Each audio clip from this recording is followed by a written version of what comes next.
I looked into Farhad's eyes and saw his pain and confusion. But even then, I saw a flicker of something else.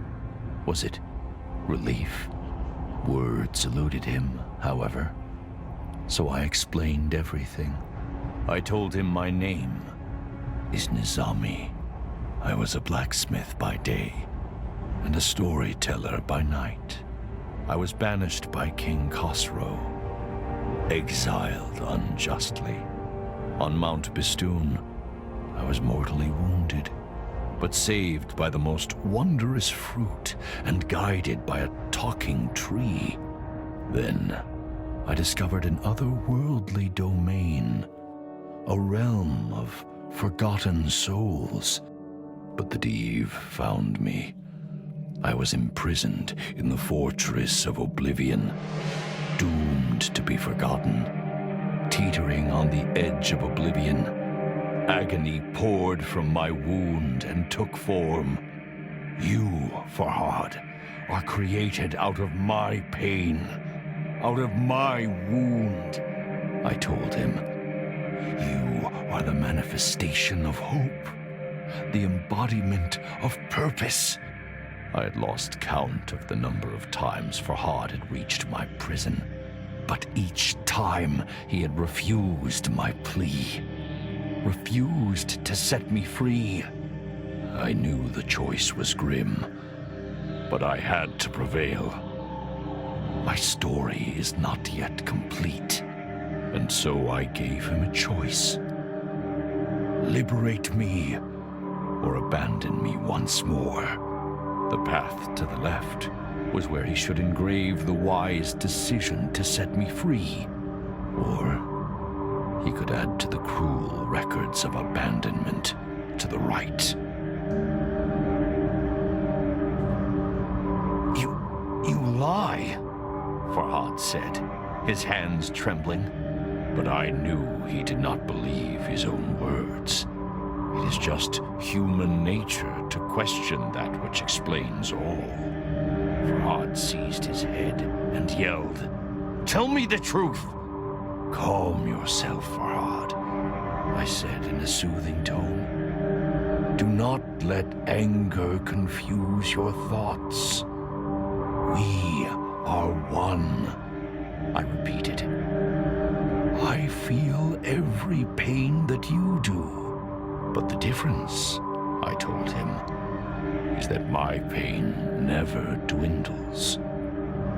The moments of serenity as dusk falls, the sense of triumph when a fearsome foe has been vanquished. You experience these things and more," I said. "I have only pain. And when you faltered, and my agony was too much to bear, you were reborn from my wound. With my words."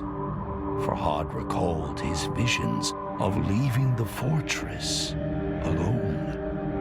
"Look at me, Farhad," I implored. "You do not realize how special you are. You are a part of me, but more than I could ever be." I knew his uncertainty, but I explained that, unlike me, he has a choice: to free me or make the mistake of abandoning me again, to embrace the rare gift that I have offered, meaningful purpose, or shun it.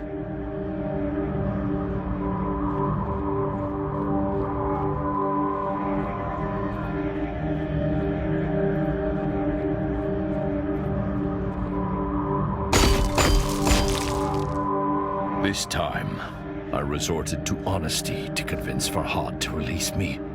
If he rescued this poor old man, his creator, from a life of torture, I promised to continue my journey.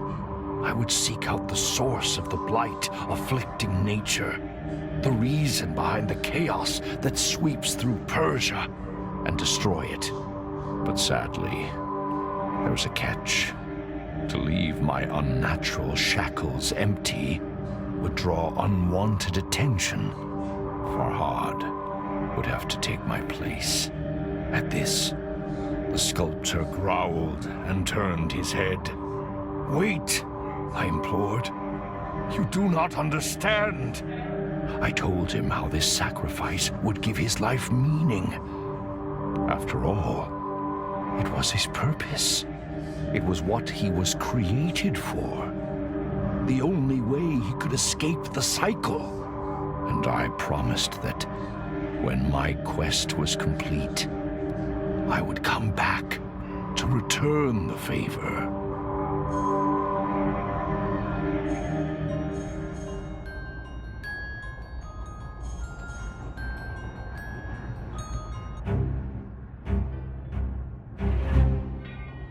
"You have made the right decision," I told him.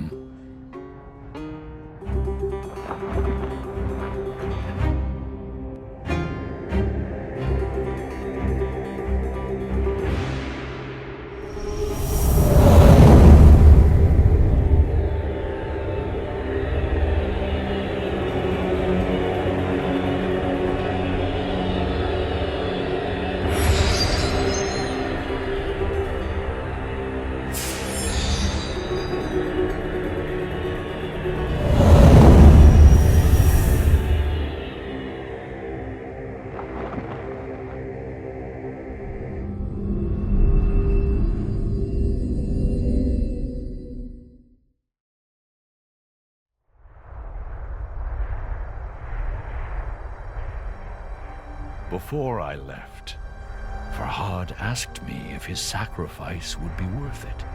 "There is no greater blessing than having purpose," I told him. "No worse pain than having it denied."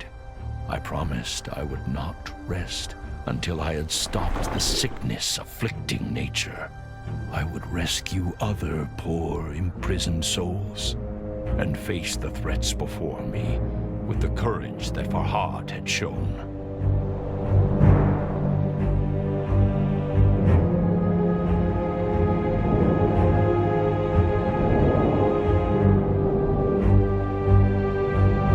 "Come avant," I called.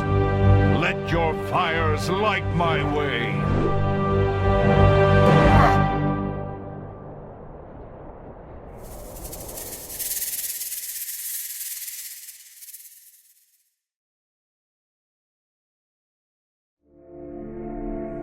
بیاورد ضحاک را چون نبند، به کوه دماوند کردش ببند.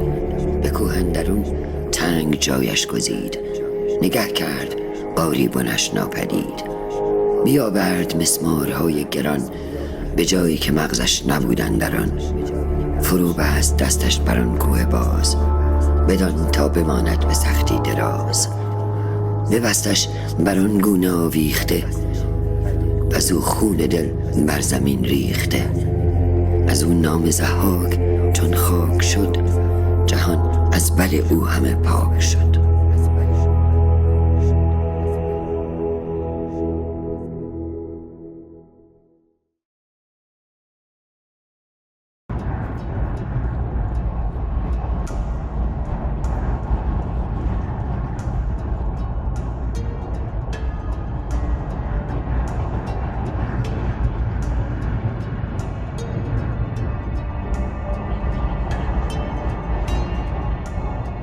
I looked into Farhad's eyes and saw his pain and confusion. But even then, I saw a flicker. Was it? Words eluded. I told him I was banished on Mount Bistun. Then, but the teetering, you, I had lost. But each I knew, and so the path, or...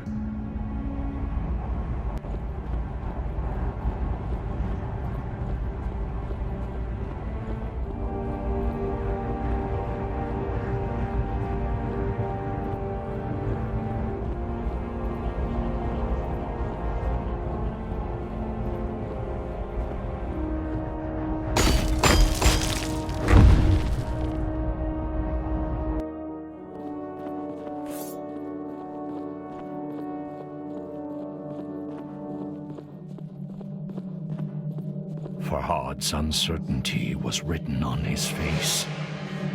So I warned him against abandoning me again. You only prolong the bitter cycle, I told him. You will lose your memories once more. Your destiny is not one of futility and confusion. And I told him that I would keep calling him, and he would come. Is that what you want? I asked. To go through all the heartache you have endured yet again? But I could not force him to see reason.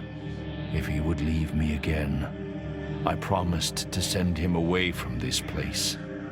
I would show him how to use the memory stone within his head to leave the fortress of oblivion. But what would he be escaping for? Endless wandering? Repetition without purpose?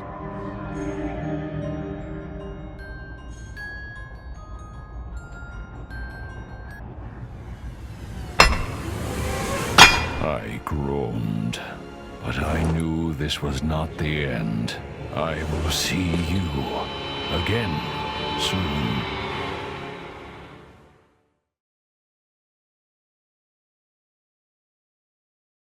Once again, Farhad refused his destiny and condemned me to further torment.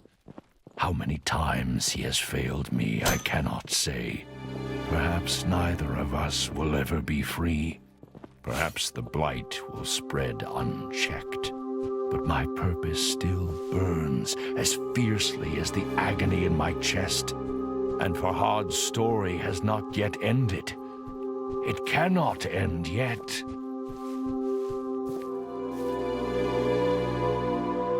A wave of nausea washed over Farhad. He stumbled. Darkness closed in.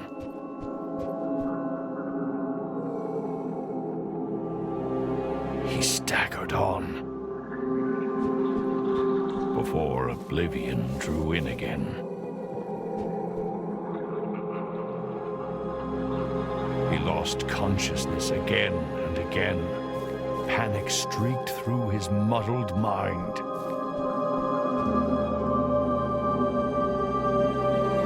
And then he remembered my warning, the bitter cycle. With every step, his memory slipped away. I must engrave Nizami, he thought. I must not forget.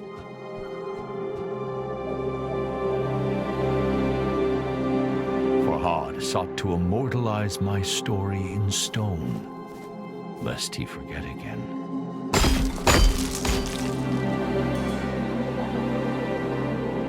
And against all odds, he did it. He looked back at all the engravings he had made and found hope in them. Hope that he could walk a different path.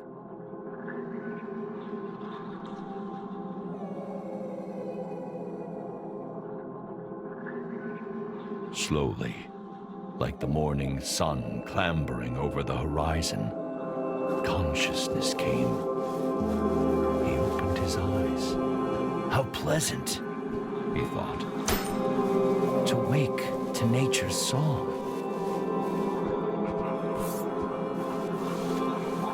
As he navigated the narrow paths, he breathed in the fresh mountain air. It focused his mind. Questions bobbed to the surface, like apples in water. The same questions that he had struggled to answer at the start of the last cycle.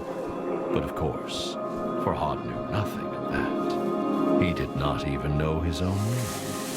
If you recall, I promised there was more to his tale. He sought a way off the mountain, and some buried memory drew him to the tunnel he had excavated.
بگفتا دل ز مهرش کی کنی پاک، بگفتا انگه که باشم خفته در خاک، بگفتا جان مده بس دل که با اوست، بگفتا دشمنند این هر دو بی دوست، بگفتا گر خرامی در سرایش، بگفت اندازم این سر زیر پایش، بگفتو آن من شد زو مکن یاد، بگفت این کی کند بیچاره فرهاد. چو عاجز گشت خسرو در جوابش، نیامد بیش پرسیدن ثوابش. به یاران گفت کز خاکی و آبی، ندیدم کس بدین حاضر جوابی. به زر دیدم که با او بر نیایم، چو زرش نیز بر سنگ آزمایم. که ما را هست کوهی بر گذرگاه، که مشکل میتوان کردن بدو راه. میان کوه راهی کرد باید، چنان کامد شد ما را بشاید. به کوهی کرد خسرو رهنمونش، که خواند هر کس اکنون بی ستونش.